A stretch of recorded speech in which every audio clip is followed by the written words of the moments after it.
So from what I understand, all this is powered, like the engine of it is Zero. Is that correct? The Zero accounting software kind of powers a lot of the So things. yes and no. So for me, I chose Zero as my accounting software that I like to use with my clients, but I also use it internally for my business. And so essentially, yes, to a certain extent, as I've been able to build out a system with Zero as my central hub, because the numbers at the end of the day are what matters. The numbers are important, and then everything kind of feeds into there, or they all talk to each other, simultaneously, to where, let me give you an example. We onboard a client. I've got a proposal software that I use. It's got engagement letters already preloaded in there and everything. I send it to the client, with the service agreement we're going to do. If they're happy with it, they sign it. I collect payment right then and there. You know, they cannot sign the proposal until they actually input credit card statements. That company collects that payment and sends it over to me.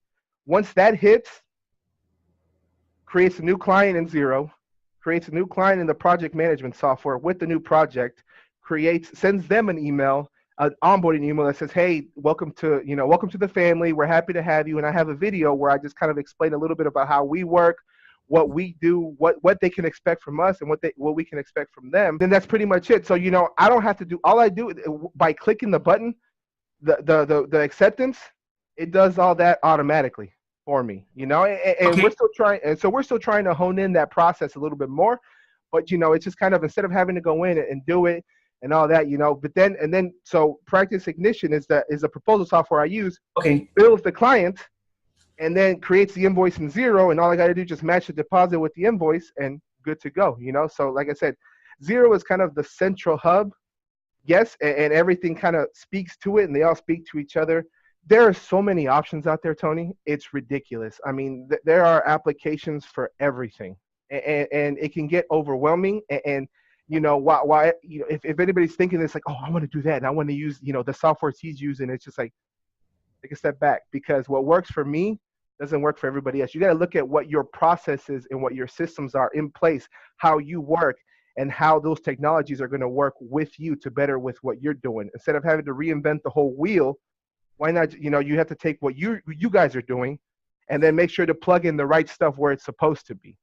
Okay. Yeah. So to make sure that it makes Yeah, sense yeah. overall. Because I mean, yeah, I can come in and tell you exactly how I do, and we can come in and implement everything for you. But then you're just going to be like, what the heck? I don't do it this way. For us, we don't, for tax returns. None of my clients come and sit in front of me. I like to do them. They send me the information. I prepare them, and I like to usually do a second look just to make sure. And then then we'll meet and talk about it.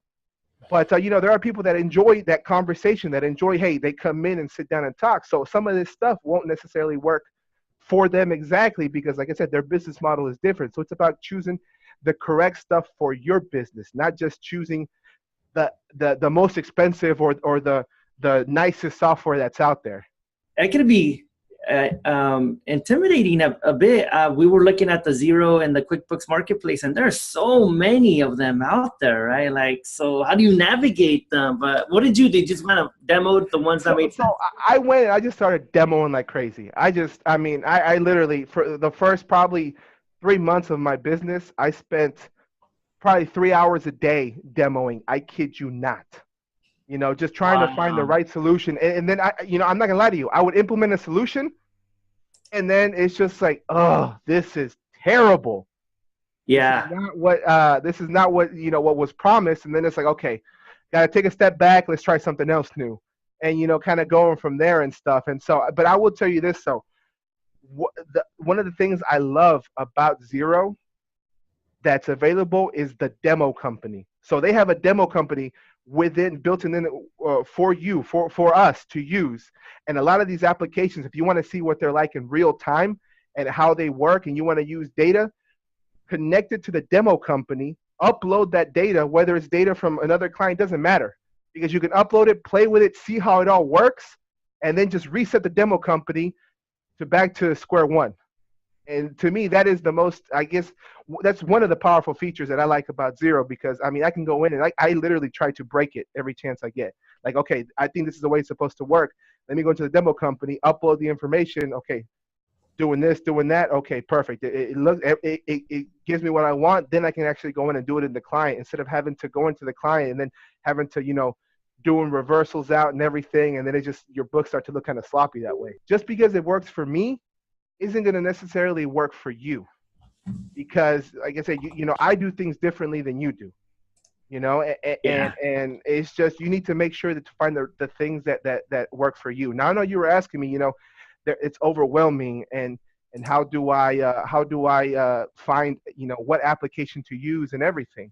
Well, and I'm glad you brought that up, because for me, where I've learned a lot is the demos, yes, but once I actually started using Zero, and Zero has in a lot of these major cities have account managers in real people out there selling.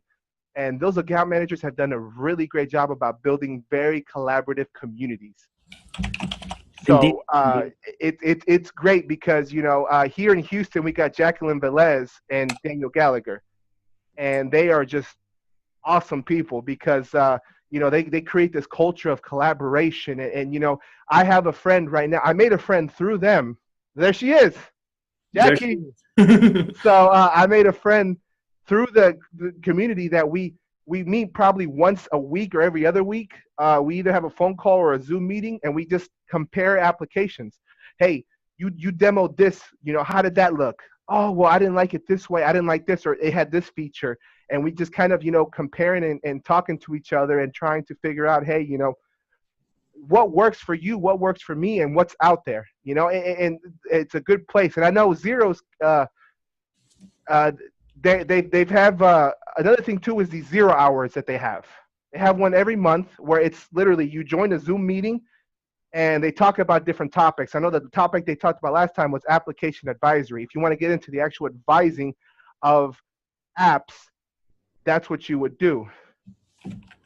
And one of the things that we're talking about, one of the topics that was discussed in there was kind of like this directory of application, these people that kind of advise an application, and they're going to build out a directory, which then they're going to talk to, you'll be able to ask questions and reach out to these people and everything because you learn so much.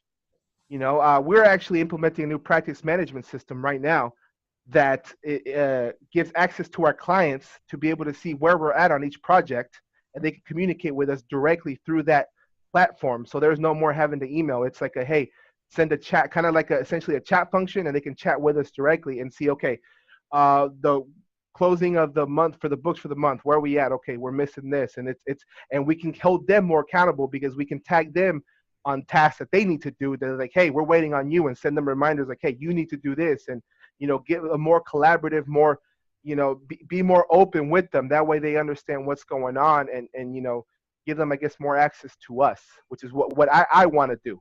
I want them to kind of be like, I don't want my client to be like, oh, what's taking him so long, or what's going on or something. I want them to be exactly where we at on each project.